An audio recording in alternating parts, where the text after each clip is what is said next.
Hey folks, Matt Sharp here with another Friday Fishing Report. This is where we look at the framework of fishing around Vancouver. We touch a little on politics, we look at current events, and of course we cover the fishing. This weekend we are storm watchers. Looks like the first big storm of September is coming down the pipes, and it could be a doozy. With that in mind, we're going to focus on the rivers this week. We're going to look at the Vedder, on the Pinks and the Coho up that way. We're going to look at the Squamish, as well as we're going to look at the Pink Fraser numbers. Even though the Fraser is still closed, those numbers are good to gauge off of. On the saltwater front, the storm might not be a good thing, but there's still good fishing to be had out there. We have some details on where we've been finding fish, and we also have a cool video. Jason and Brendan Morrison managed to get out when the fishing was really hot, and it's some footage you won't want to miss. Lastly, on the fly fishing front, Zach has a really cool fly he's sharing with us this week. You won't want to miss that. And as always, if you want to see more fishing reports like this, hit that subscribe button. And without further ado, let's get into the report.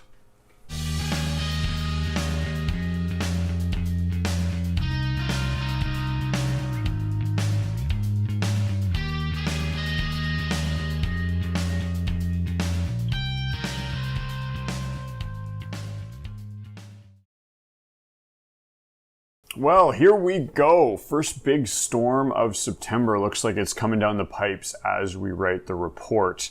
And if you're a river fisherman, that is not a bad thing.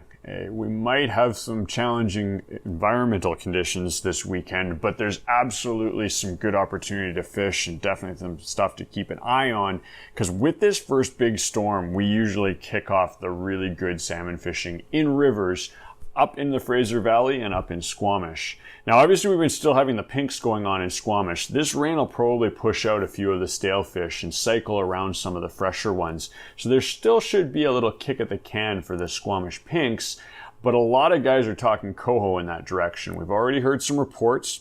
I will warn you, there are some netting openings that we're a little concerned on. I might touch on that next week, but bottom line, with this big storm, we expect after that to be some really good fishing. On the Chilliwack side of things, Alex has some information there on what's going on with the coho as well, because we've been getting coho reports up there, and the pinks are later on the Chilliwack. So if you want to go target pinks, it's an excellent spot to do it. We reported last week that all the fish were below the first two bridges. They've definitely moved up. We had reports middle week that they were already sort of Vedder crossing area and throughout. And so with this rain, they should be spread throughout the system, at least as high as pinks go, which is their sort of mid to low river spawning. Let's look at the weather, because this is obviously the big one. We've got this big storm coming, and understanding what's going to happen to it, how it affects the saltwater fishing and the freshwater fishing is going to be key if you want to get out this weekend, or you're more importantly planning a trip the following weekend or midweek following week. So when we look at Vancouver weather, as we're writing this report, we should be getting smoked. I'm doing this Wednesday night, Thursday morning, and Thursday looks bad. Tomorrow, your yesterday looks pretty bad. We're going to get hit with 20 to 25 mils of rain. Now that's probably going to blow out a lot of the local rivers and move around the saltwater angling as well. Things chill out a touch on Friday, but not much.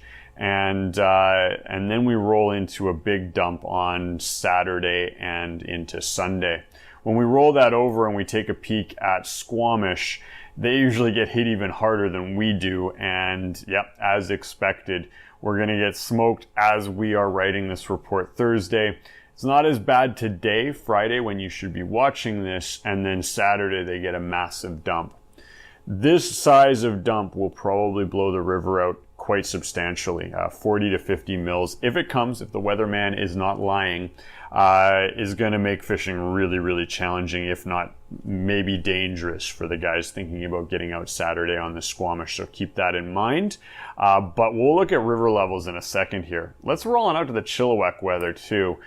See what's going on there. They usually get a little less rain than us, and yeah, as expected, looks like this storm's going to dump a little bit more on the coast area, and as it moves inland, it'll take some of its steam out. We're looking at sort of 15 mils today, and then with like 15 and 20 on Saturday and Sunday, with only 2 to 4 millimeters on Friday. So if you're getting out today, you might actually have some excellent fishing as that water bumps up with the first rain that we're happening as we film. But probably when we roll into Saturday, Sunday, you're going to be facing dirty water conditions. So when we look at river levels, we go to the Government of Canada site, the real-time hydrometric data search, and all you got to do is Google search BC river levels. It'll be one of the first things that popped up. And going off these numbers when you're new to it is hard, but I want you guys, every time you go out, if you're new, to take a look at these. You're just going to get a gauge for what's going to go on. You're going to see what the weatherman said was going to happen. You're going to see what did happen, and then you're going to see what the river levels did. It's a very, very valuable skill as any angler, be it a fly fisherman or a river fisherman, or even a saltwater fisherman to some extent. So here's the report on, or the graph on the Squamish. Now, we've always considered anything above a 3 relatively high, and we're still getting quite a bit of snowmelt, and that makes sense. We see sort of 3 to 3.5. This was that dump of rain on Monday, Tuesday, and you can see it got quite high, relatively dirty, I would expect. It's coming down now, but expect that to go right through the roof. This little bump here was probably 10 to 20 millimeters. It was in a very short period of time. Might have been even 30 millimeters, but expecting what we're going to see on the weekend to have that number pushed up, so a 3.7. I would guess it hits 4, if not even a touch higher. I have been wrong, but the bottom line is that's probably dangerous fishing on Saturday, depending on how high it goes. So you might want to hold off on heading out. The silver lining there is the second this guy drops back down into this sort of like 3 level, you're going to have some excellent fishing. It'll push fish in. Everybody's being on the move and on the bite, so you'll want to be out there. I would guess we're going to be looking at that sort of Monday, Tuesday, Wednesday next week, depending on what comes down the pipe on the weather side. So that is what we're expecting. I've got details on the Squamish. I've got details on the Vetter, as well as reports on the coho for both in the written report section, so you want to make sure you check that out. Now, don't worry, I haven't left you saltwater guys out. We are going to talk a little bit about that and what the weather does there. Obviously, tides will play a role, but we're first going to talk about what the rain's going to do.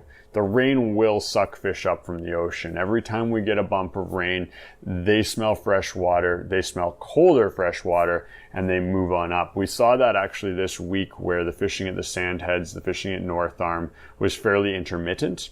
Now, sometimes you see like a spike in fishing just as it's raining, as the fish are really getting going, moving towards the river mouths, but then it usually slows as they all trickle up the river. We had good cap reports this week. You're going to see that in Jason's report. I want you to check that out if you're looking for any saltwater details. And don't give up. What will happen after this rain is we'll get another push of fish that'll start staging, and there's still quite a bit left of the season. So the tides, let's go there. So we're going to go Vancouver tides, spelled wrong, but it will work. And so we're looking at pretty low tides in the middle of the day. We've got a high tide that's sort of at 7 on Sunday, so that's not too bad. But looking at Friday, we've got that big low in the middle of the day with a push into the evening. So evening fishing should be nice. Morning fishing is always usually better, but it's not the perfect tide for it, at least Friday and Saturday. Rolling into Sunday, you can catch some of that high slack if you're an early bird. And as we get into Monday, Tuesday, Wednesday, we get that nice high slack early in the morning that is nice. I said nice a lot there, didn't I? On the fishing news side of things, we couldn't leave out a picture of the fish Jay got last week. This one was a beauty, one of the nicest fish we've seen all season. So you can take a moment to enjoy that. And then all on the same front, on the fish video front, Brendan Morrison and JT were lucky enough to get out about 3.5 weeks ago when the fishing was really hot. And the really cool part is they managed to film it. And this little blip here I'm going to show you guys is them battling a quad, and it's kind of fun to see 2 guys trying to deal with 4 fish. Something you don't see on film very often. We're going to link the entire video in the description below, as well as I'll put it up here for you guys. And there's some cool stuff there from Jason and Brendan. Fish on, yeah. Fish on, double. You on there? Yeah. Yep, he's there. Ah, we're right back where we started. Yeah.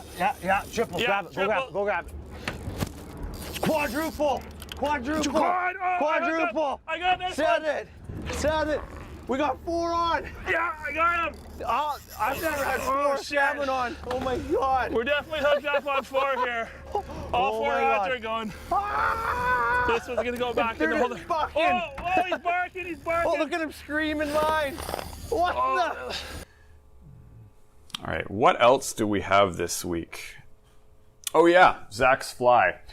This week we are doing a fly video on one of Zach's favorite patterns. For those of you who don't know, Zach is one of our resident fly tyers here. He manages our fly department, and he's an epic tyer. Funnily enough, he's also a saltwater guy, but from cutting bait to cutting feathers, this guy's got it covered.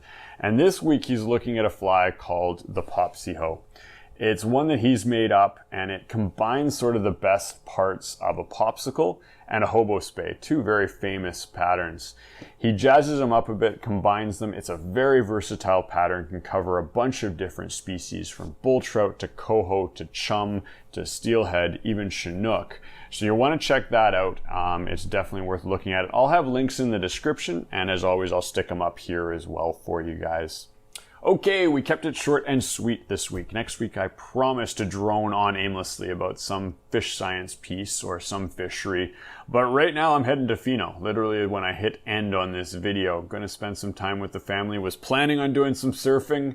The weather looks a little tough. It's probably going to be more storm watching and board games with the daughter. But I love Tofino, so I'm looking forward to that.